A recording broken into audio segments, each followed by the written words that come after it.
You know, one of the first things that comes to mind, the RSNA meeting was just held in Chicago. It's the largest radiology meeting in the world.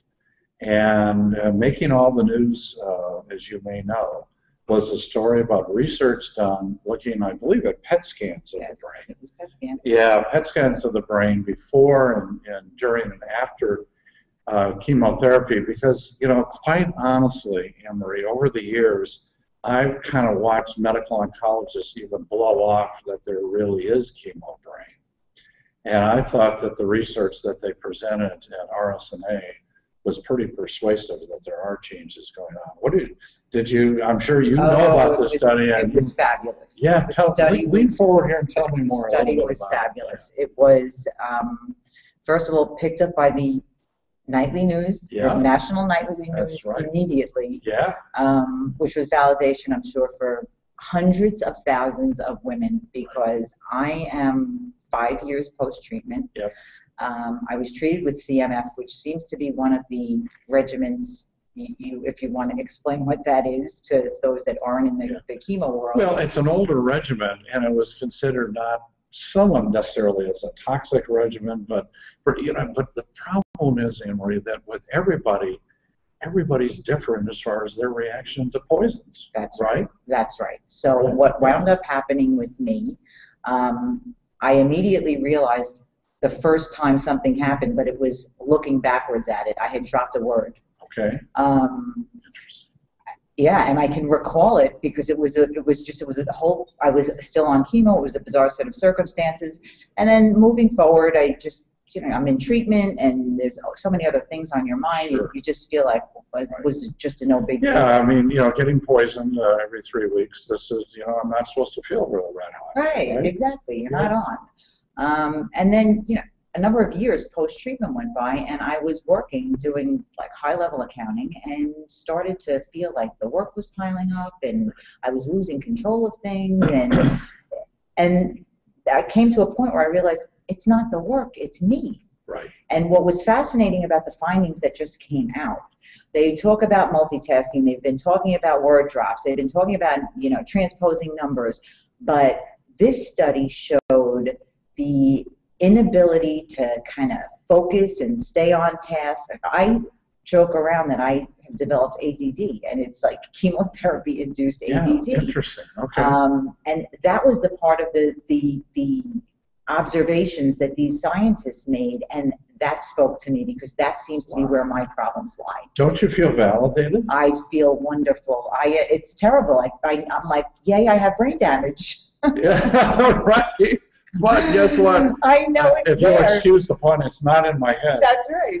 But it really is in my head. That's exactly right. How many times? You've been validated. And I quite frankly, I have lost track of the number of medical oncologists who have said to me, oh, Chemo-Brain, you know, it's in their head. It's those emotional women. And all, you know, I think this was an incredibly important study to validate what's going on. Absolutely. And they say they can't pinpoint any one thing, and it's I'm sure it's many things, but it was great. That was a great study. Well, tell us more about your blog and the things that you've been doing and all the things you've been sharing with the people out there in the audience. Well, the blog started because I couldn't do numbers anymore, and I started to write to kind of unclog my brain. And what started out as a little writing thing for me, it exploded into an full-on advocacy for others. Okay. Tell us more, please. I got very actively involved in social media, which is how I came to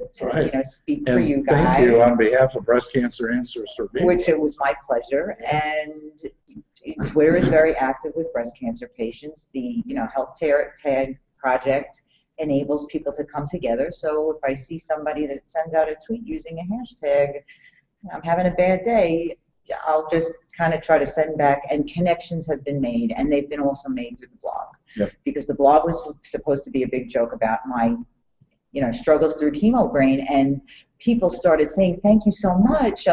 I know and suddenly it took on a life of its own, because it's no longer only about Chemo-Brain, it's about every aspect of, the challenges that we face, the body image issues, the relationship struggles, issues with children. So there's a lot that goes on. I just got a signal from Todd. He may have a question that's come in. Todd? You know, Dr. Harness, it might be a good idea right now, if we could, to talk to AnneMarie about the success that her videos have had for women on breast cancer answers. Now, AnneMarie has 3 videos. I don't know, AnneMarie, how long ago was it that you and I did that interview? I think it was the fall, last fall. It's got to be close to, where are we here? Close to a year ago. I agree. I think so, about a year ago. And since then, Jay, do you want to do that? You want to tell them? No, go ahead, take the lead. All right, so since that interview that we did, your 3 videos have had 18,000 video views. Yeah. That's the number of patients and loved ones you've been able to give some guidance to. That blows me away. Right. Yeah, 18,000 views. Completely blows me away. Thank you for helping. We really appreciate it. That's wow. Wow. You know, interesting. Well, Todd, thanks for that. And we've had other survivors who've also been contributing as well. As you know, Breast Cancer Answers has won over 6.3 million views of our videos. We're kind of really blown away by the whole thing, but we're loving every minute of it. So tell me, you know, hearing you talk about how you created the blog reminds me that there's been a lot of neural research done in what's called plasticity of the brain. In other words, after the brain has been injured, and yours was injured by the poisons you got, it has the ability to come back. It's plastic. It can be molded. And I'm not a neurosurgeon. I'm not a neuroscientist, but I was sitting here as you were talking about creating your blog, thinking you're activating areas of your brain, getting them to kickstart again by typing the way you were. Did it help your numbers thing as well, or not as much? Somewhat. I was involved in a clinical study where the results still have not been published with utilizing specific software that they use with pediatric cancer patients. I find that when I use that, my retention of a string of numbers, I can perhaps retain a little bit easier. So, but in the scheme of things, it's insignificant. I mean, it's bad if I forget to, you forget to pick up a kid, but my kids are grown and they drive on their own, so I don't need to worry. But it's my iPhone is my best friend. Okay, interesting. And and we think about the modern technologies that we've got now. You can imagine the apps or the other things that would be helpful to you with your iPhone, as far as a to-do list or other kinds of things, so that you wouldn't forget or do things. Absolutely. Very good. What other mechanisms can you share? We've got people not only watching right now, but we're going to be uploading these videos. What other things can you share about your coping mechanisms that helped you, besides doing the blog? What else? Okay, so getting a great night's sleep is important. Okay. How about exercise? Exercise is important. Walking. I do yoga. Okay. Which is something that's in the last maybe year and a half. Right. I find that calming down and slowing down, it stops my mind from racing also, which is very helpful. Yep. Keeping the to-do lists can be a little bit dicey because I, at the end of the day, could end up with 4 of them. Yep. And then one to-do list says, go check the to-do list. So, I need to, and Post-it notes didn't work either because they ended up, I looked like wallpaper in my house. They were just Post-it notes everywhere. So I think you kind of have to find what's going to work for you. I found what works best for me is a notebook. Got it. And the notebook is not very large, and it's very colorful, and it's always kind of in the same place. Yep. Yep. And you can check off when you've done things. That's right. And I don't. Right. And if I do put something on a Post-it, I put the Post-it note in the notebook so that everything is always in one spot. That's key. Oh, wonderful. So. All right. Very good.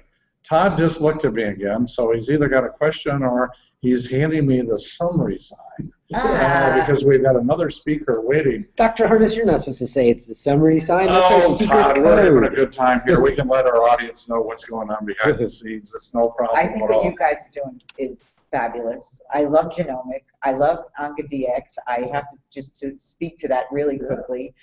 That test was developed, came onto the market just as I was diagnosed. Wow. Very, very and I went and brought it to my oncologist and said, and what about this? And I don't even, it was just recently approved, and he looked at me and said, All I remember thinking is, if he doesn't know about this test, Yep. he's fired. I can't know more than my doctor. All right. So, yes, you can. Well, and actually, not when it comes to something. Honey, but so when listen, now wait a minute, time out. That was obscure. Time out. I tell my patients all the time that I want them to become an expert in their disease. And I am the captain of my team. There you go. There you go. The captain and maybe that's sort of the summary message: to be the captain of your team, to live a heart-healthy life, to keep exercising, to empower yourself with all the knowledge that you can get. Right. Or reach out to someone that can. Can I kiss you again, yes. Dave? All right. It's a pleasure. Thank you so much. All right. Very good.